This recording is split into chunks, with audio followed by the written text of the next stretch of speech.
बच्चों, आज मैं आपको भिन्नों की तुलना करना सिखाने जा रहा हूँ। तो हम लोग अक्सर जो है भिन्नों को देखकर डर जाते हैं। इससे पहली वाली वीडियो में मैंने आपको भिन्न की खोज करना सिखाया था। आज मैं आपको सिखाने जा रहा हूँ भिन्नों की तुलना करना कि कौन सी भिन्न छोटी है, कौन सी भिन्न बड़ी है। तो देखिए, जैसे कि मुझे 1/2 और 2/3 को दिखाना है कि कौन सी बड़ी है, कौन सी छोटी है।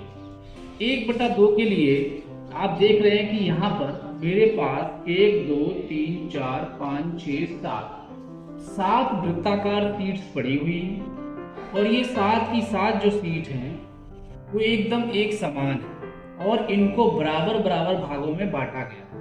तो आप देखेंगे ये वाली जो सीट है, ये 2 बराबर भागों में है, ये 3 बराबर भागों में है, ये 4, ये 6 और ये वाली 8 बराबर भागों में है और ये वाली 12 और ये वाली 16 बराबर भागों में। तो अब आपको इन्हीं शीट्स के माध्यम से मैं ये बताऊंगा कि कौन सी भिन्न छोटी और कौन सी बड़ी है। बड़ी आसानी से आप लोग सीख जाएंगे।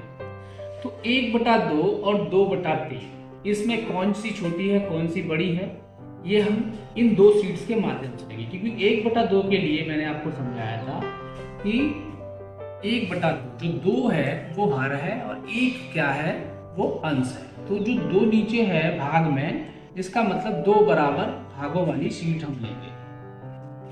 ऐसे ही 2/3 को दिखाने के लिए हमको इसमें जिसके 3 बराबर भाग हैं उस शीट्स को हम लेंगे। तो अब इसमें हमने ये देखना है कि 1/2 बड़ा है कि 2/3 बड़ा है। तो 1/2 के लिए हम क्या करेंगे, हम इसको इस तरीके से फोल्ड कर देंगे। तो देखिए, ये वाला जो भाग है ये हो गया 1/2। कितना हो गया? 1/2। और 2/3 के लिए हम क्या करेंगे, क्योंकि इसमें हम 2/3 के लिए 2 भागों को ही दिखाएंगे और एक भाग को हम क्या करेंगे, छिपा देंगे। इस तरीके से छिप गया।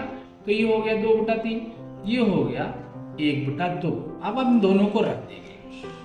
अब क्या करना है, आपको ये देखना है कि इन दोनों भागों में से कौन सा भाग बड़ा है। यानी कि यदि एक भाग दूसरे भाग को पूरी तरीके से जो भाग छिपा देगा, यानी कि ढक देगा, वो भाग बड़ा है। तो आप देख रहे हैं कि ये वाला जो भाग है इस भाग को पूरी तरीके से ढक देगा।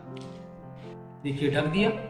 इसका मतलब ये जो 2/3 है ये बड़ा है और 1/2 इससे छोटा है, क्योंकि ये पूरी तरीके से 2/3 इसको ढक रहा है। ठीक है, नजर नहीं आ रहा और ये उल्टा इससे बड़ा भी है। तो आप इसको उल्टा करके भी देख सकते हैं इस तरीके से। तो देखिए, यहाँ पर आप देख रहे हैं कि 2/3 जब हम रखते हैं इसको इस तरीके से, आप ऐसे रखेंगे तो आप देखिए 2/3 जो हमने ऊपर रखा, 1/2 जो रखा 2/3 के ऊपर, इस तरीके से भी हम देख सकते हैं। तो आप देखेंगे जो 1/2 है उसने क्या किया, 1/2 भाग को ढक लिया और ये थोड़ा इतना भाग हमारा बच गया। इसका मतलब ये जो भाग है वो किसका बचा है, ये बचा है हमारा 2/3 का।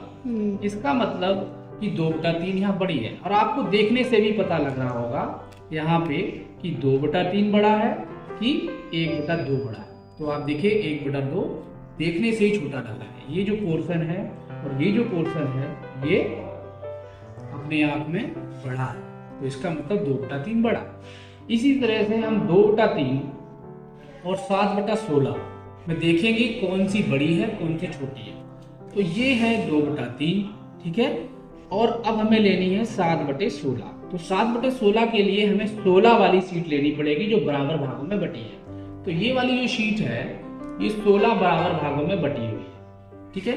तो 7/16 बड़ा है कि 2/3 बड़ा है। तो 7/16 में मैंने आपको बताया था कि इसमें हम जो 7 कोई भी बराबर भाग है उनको हम देखें ऊपर रखेंगे और उसके पीछे सारे भाग छिपा देंगे। 1 2 3 4 5 6 7।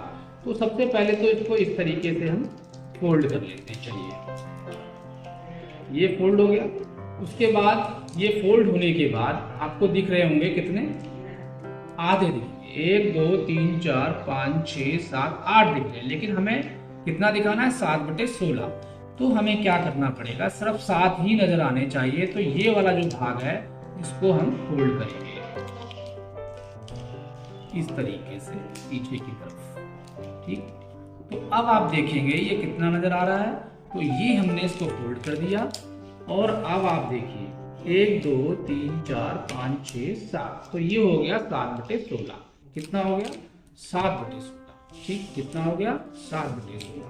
तो ये हो गया 7/16, ये हो गया कितना? 2/3। तो आपको देखने से ही पता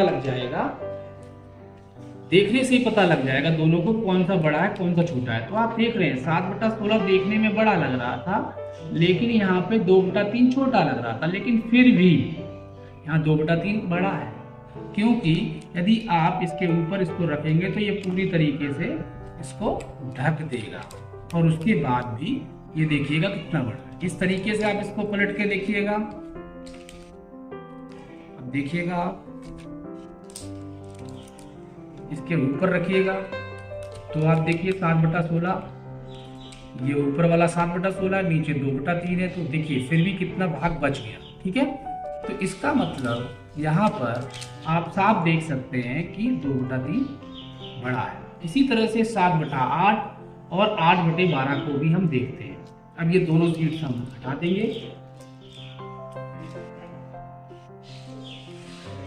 7/8 और 8/12। तो 7/8 दिखाने के लिए हमें वो शीट लेनी है जिसके 8 बराबर भाग है। तो देखिए इसके हैं 8 बराबर भाग और इसके हैं 12 बराबर भाग। ठीक है, तो ये हो गई 7/, इसमें हमें 7/8 दिखाना है और इससे हमें दिखाना है 8/12। तो देखिए 7/8 दिखाने के लिए हमें क्या करना है, क्योंकि ये बराबर 8 भाग है तो इसमें सिर्फ एक भाग ही हम छिपाएंगे,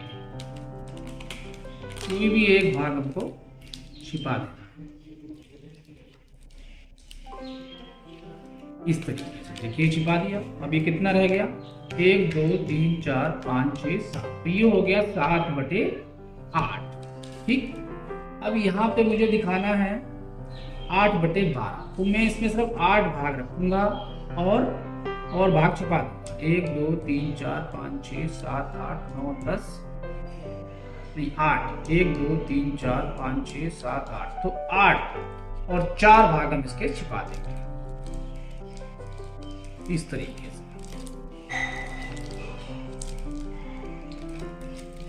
ये देखिए, ठीक, थोड़ा सा निकल गया है, कोई बात नहीं। अब देखिए आप ध्यान से कितने भाग रह गए? 1 2 3 4 5 6 7, तो ये 8 भाग है और ये कितने भाग है? ये हो गया 8/12 और ये हो गया 7/8। 1 2 3 4 5 6 7। अब आप देखिए कौन सा बड़ा है। तो आपको ये देखने में ही पता लग रहा होगा कि इसमें सिर्फ इतना भाग ही कटा है और इसमें इतना भाग कटा है। इसका मतलब ये भाग बड़ा है, यानी ये वाली भिन्न जो है हमारी 7/8 जो भिन्न है वो बड़ी है और ये वाली भिन्न कितनी है? 7/, 8/12, ये वाली भिन्न जो है छोटी है। ठीक है, यदि आप इसको इसके ऊपर रख के देखेंगे तो भी आपको नजर आ जाएगा।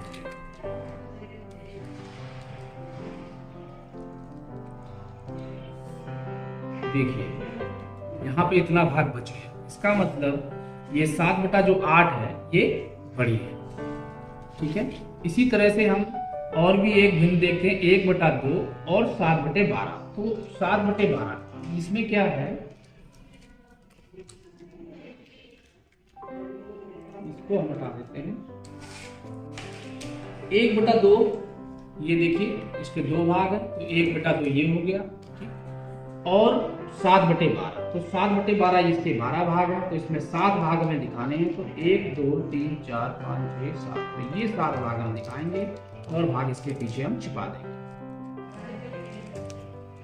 इस तरीके से। ठीक है, तो देखिए 1 2 3 4 5 6 7, तो ये हो गया 7/12, ये हो गया 1/2। अब बताइए कौन सा बड़ा है? साफ आपको दिखेगा कि ये वाला बड़ा है, यानी कि यहाँ पे 7/12 बड़ा है, क्योंकि यहाँ पर यदि आप इसको रखिए ऊपर तो 1/2 रखने के बाद भी यहाँ पर ये दिख रहा है। ठीक है, और यहाँ पर इस प्रकार से हम देख सकते हैं यहाँ पे 7/12 बड़ा।